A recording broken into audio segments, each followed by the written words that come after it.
आप सभी का एक बार फिर से स्वागत है हमारे YouTube channel omega study online पर। इस वीडियो में आज अपन डिस्कस करेंगे क्लास 10th का विज्ञान का असाइनमेंट नंबर 4 जो कि दिसंबर माह के लिए है। वीडियो में आगे बढ़ने से पहले आप सभी को नव वर्ष की हार्दिक शुभकामनाएं। Happy new year to all of you. तो चलिए देखते हैं पहला क्वेश्चन। तो देखिए आपका पहला क्वेश्चन है, मनुष्य के श्वसन तंत्र का नामांकित चित्र बनाकर इसका वर्णन कीजिए। तो देखिए इसका चित्र कुछ इस प्रकार से आपको बनाना होगा और आपको उत्तर कुछ इस प्रकार से लिखना होगा। तो आपको इसके लिए करना क्या है, आपको पहले उत्तर क्रमांक 1 लिखना है, फिर आपको चित्र बनाना है, उसके बाद यहाँ पर जो लिखा गया है उसको लिख देना है। तो चलिए जल्दी जल्दी मैं आपको पढ़कर कुछ कुछ बता देता हूँ ताकि कुछ समझ में आ जाए। तो देखिए जो फेफड़े होती है, हमारे हृदय जो होता है वो स्पंजी होता है, गद्दे के जैसे होता है। उसके अंदर में बहुत सारी छोटी छोटी नलियाँ होती हैं, ठीक है। और ये जो नलियाँ होती है उनके बीच में बहुत सारे मुड़ी हुई बुलबुले जैसी होती हैं जिन्हें अपन कुपिकाएँ कहते हैं। और यदि हम इन कुपिकाओं को फैला दें तो ये लगभग 100 वर्ग मीटर के क्षेत्रफल को क्या कर सकती है, ढक सकती हैं। तो इस तरह से आपका बेसिक कॉन्सेप्ट यहाँ पर हो जाता है। और भी यहाँ पर आप देख सकते हैं इसमें क्या क्या होता है, यहाँ से आप देख करके इसको कॉपी कर सकते हैं, ठीक है। तो इस प्रकार से आपका ये जो पहला प्रश्न है मैं यहाँ तक आपको लिखते जाना है। देखिए यहाँ पे मैं धीरे धीरे फ्लाइट कर दे रहा हूँ, आप वीडियो को रोक करके लिख लीजिए, ठीक है। तो यहाँ तक कि आपको यहाँ तक आपको लिखना है। तो ये आपके पहले प्रश्न का उत्तर हो गया, ठीक है। चलिए अब देखते हैं दूसरा क्वेश्चन क्या है। तो दूसरा क्वेश्चन है आपका प्लास्टर ऑफ पेरिस और प्लास्टर ऑफ पेरिस के उपयोग। तो चलिए जानते हैं प्लास्टर ऑफ पेरिस क्या होता है। प्लास्टर ऑफ पेरिस रासायनिक रूप से कैल्शियम सल्फेट हेमेटाइट होता है और इसका रासायनिक सूत्र आपका CaFO4 1/2H2O या फिर CaFO4 2 × H2O होता है।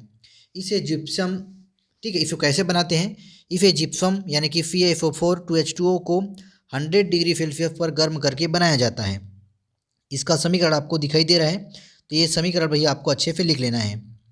प्लास्टर ऑफ पेरिस एक सफ़ेद चूर्ण है यानी कि पाउडर होता है। यह जल के साथ मिलाने पर पुनः जिप्सम में परिवर्तित हो जाता है जो एक कठोर पदार्थ होता है। सीमेंट ही इसका सिंपल उदाहरण है, ठीक है। तो ये वाला समीकरण भी आपको लिख लेना है। अब जो प्लास्टर ऑफ पेरिस के क्या गुण हैं, तो देखिए इसके गुण क्या हैं। प्लास्टर ऑफ पेरिस एक सफ़ेद चूर्ण है, ये इसका गुण है। दूसरा, यह जल के साथ मिलकर पुनः जिप्सम में परिवर्तित हो जाता है यानी कठोर पदार्थ बन जाता है। इसका उपयोग देखते हैं। तो प्लास्टर ऑफ पेरिस का उपयोग खिलौने बनाने में होता है, सांचे और मॉडल बनाने में भी होता है इसका उपयोग। जैसे आप दुकान जाओगे, कपड़े की दुकान, तो वहाँ पर जो मॉडल होते हैं वाइट कलर की, वो जो है आपका प्लास्टर ऑफ पेरिस से बना होता है। तो इस प्रकार से आपका प्रश्न 2 भी कंप्लीट हो गया। चलिए अब देखते हैं उत्तर क्रमांक 3।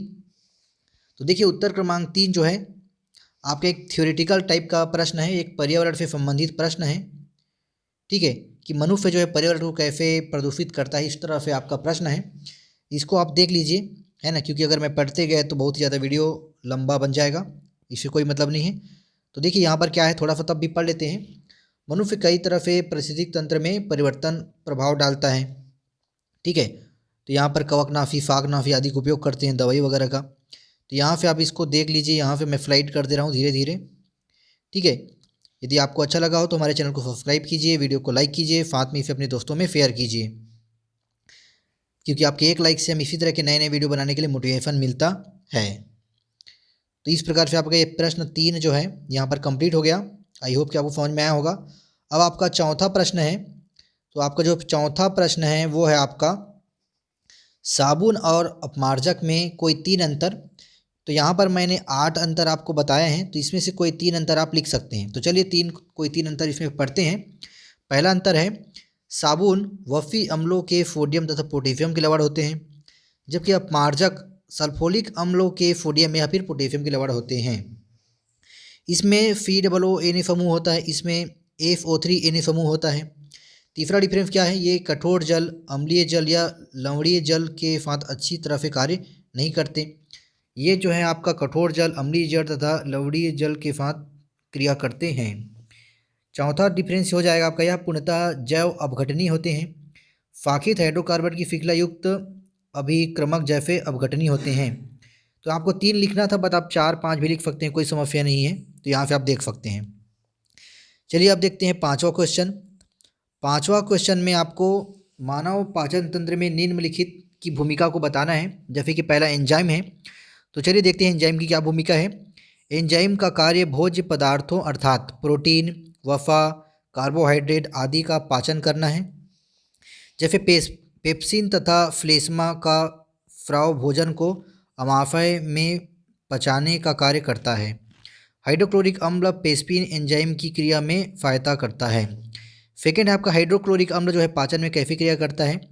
तो अमाशय की भित्ति में पाई जाने वाली ग्रंथियों के स्राव में मुख्यतः एंजाइम पेप्सिन और हाइड्रोक्लोरिक अम्ल होते हैं। क्या क्या होते हैं, तो एंजाइम और हाइड्रोक्लोरिक अम्ल। इसमें मुख्यतः प्रोटीन का पाचन होता है। हाइड्रोक्लोरिक अम्ल के द्वारा भोजन के हानिकारक सूक्ष्म जीवों का विनाश होता है।